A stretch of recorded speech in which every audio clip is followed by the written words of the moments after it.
People are more interesting than plot. My movies aren't so much what happens, it's how it happens. This is John Hughes, the writer, director, and producer of Ferris Bueller's Day Off. An accomplished filmmaker, Hughes was well known for his ability to connect with the teenage experience and create films with lasting legacies. But we're not here to talk about him. Today, our hero is editor extraordinaire, Paul Hirsch. Paul is an Academy Award-winning editor. As a member of the editing team that guided George Lucas's vision of the original Star Wars trilogy, Paul steered the ambitious story to success and steered it away from... We can't turn back. Fear is their greatest defense. I doubt if the actual security there is any greater than it was on Aquilai or Sullust, and what there is most likely directed towards a large-scale assault. Though John Hughes had a gift for writing memorable characters and continuing to innovate throughout filming, he had a weak spot that he was well aware of. I've tried a couple of scripts with heavy plots, these incredibly complex plots, and I'm like, God, how the hell do you do that? I can't do it. And that's where Paul had to step in as editor for Ferris Bueller's Day Off. I mean, Paul Hirsch did an amazing job with John of figuring out exactly how to give that movie narrative tension, because it's never dull, and it's the hardest thing in the world to make a movie without a conventional three-act story. After taking on this script without the conventional three-act story, Paul's task was intensified by John Hughes' work style of producing much more than needed. And he would present these long scripts, and they would shoot them, and then he would cut everything down after it had been shot, which is not necessarily the most economical way to proceed. A normal movie in the day, 300,000 feet of film. John would shoot 800,000 feet of film and print 70% of that. The original screenplay was 126 pages, and John constantly rewrote while filming. He didn't really stop writing. He would show up at the set in the morning with new pages he had written. You went to Daly's the first day, and there were scenes that weren't in the script. The people would be frantically going through things saying, what is that? Oh, that character isn't even the script. The process of cutting down Ferris Bueller was daunting, but vital to its success, not only in truncating it. First cut was 2 hours and 45 minutes, which was the longest first cut I had ever done. But in formulating a narrative for the audience to follow.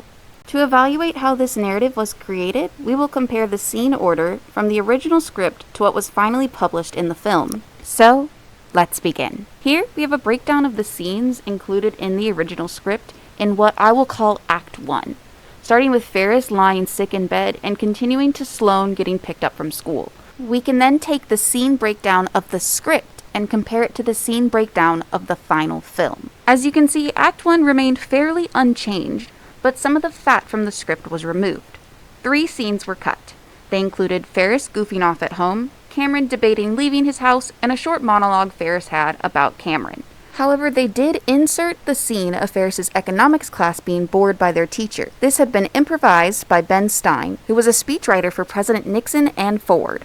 Actually, that to me was a surprise because I thought that was an extremely interesting little lecture, but apparently it's considered a model of boredom. The roll call scene was swapped with Ferris calling Cameron, probably to create more space between it and the economics classroom scene. Anyone?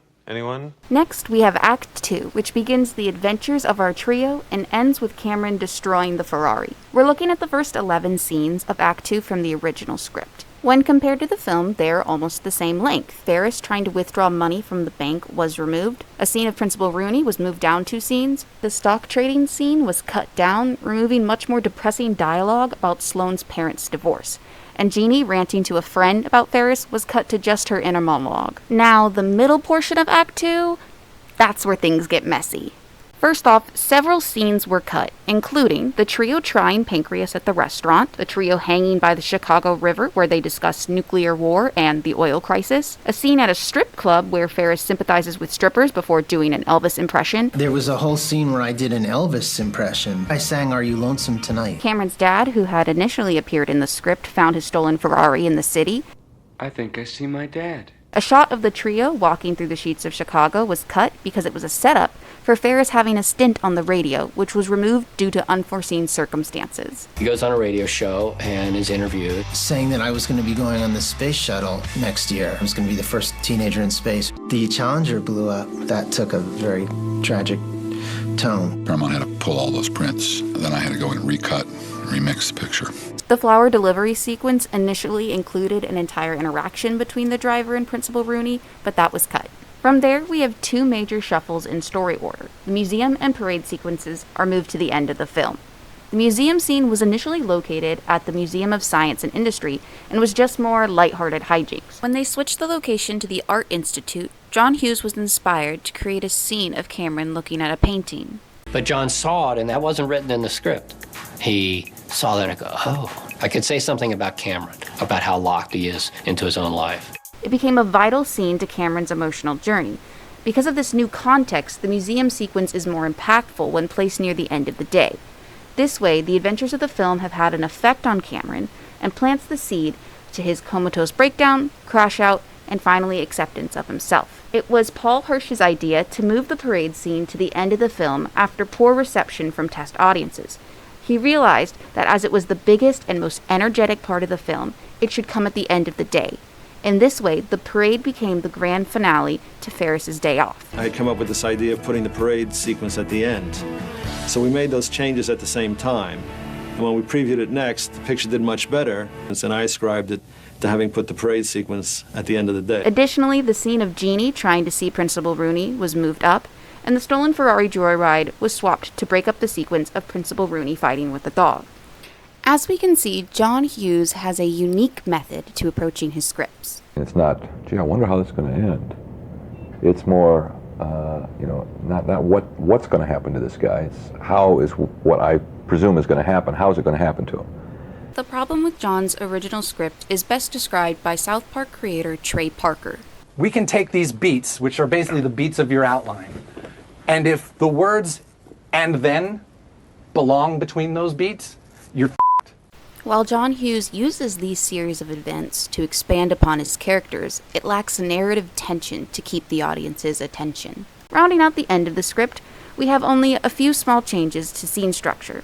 A scene of Katie showing a house was cut, the trio picking up the Ferrari was moved up to space out Jeannie confronting Principal Rooney and calling the police, and the scene of Principal Rooney boarding the school bus was moved from the body of the film to the credits. And he was on the bus while we were intercutting with Ferris getting home. But John decided, no, that's slowing it down because it's not a real threat. Rooney's already taken care of. But Hirsch had an ingenious idea on how to use this lost footage. John had filmed a little tag to go at the end of the end credits. And I thought, John, no one's ever going to see this tag at the end of the credits because no one ever stays through the credits. Go. Why don't we take the scene of Rooney on the bus and play that during the credits? So people will stay, watch that scene, and then they'll see the tag at the end of the movie. As we have seen, a faithful adaptation of the original script of Ferris Bueller's Day Off would have been a disjointed sequence of events culminating in a nothing burger of a plot. But through Paul Hirsch's excellent work, they created one of the most memorable teen comedies of the 20th century, all thanks to a great edit.